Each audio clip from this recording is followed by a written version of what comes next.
ভিতরে আর নেই ভাই একটু দেখান যাবে ভিতরে কি আছে একটু দেখান যাবে মশলা কিছু নাই ভাই আবার করলেই সবাইকে করে ঈদের টাকা পয়সা নেই পানি দেওয়া যাবে ভাই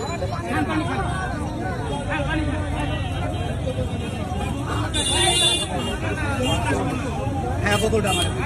দেখি ভাই একটু ভিতরে অল্প একটু খালি দেখি ভাই দেখি তো ভাই ভিতরে না ভাই আমি একটা সিটি ফোন করে নিছি কি আছে ভাই ভিতরে কি আছে ভাই কাল আছে প্লিজ আর কিছু বলবেন না প্লিজ একদম কিছু বলবেন না ভাই সোজা যান ডবল পার্টির ফ্রিজ নিয়ে আসছে গণভবন থেকে আপনারা দেখতে পাচ্ছেন আন্দোলন করছি তার একটা সিটি অফিসে তার একটা তো অ্যাওয়ার্ড পাওয়া ভাই আপনার মতে আন্দোলন করার এটা পুরস্কার ভাই আপনাদের আপনার মামা তারটা হাতে লো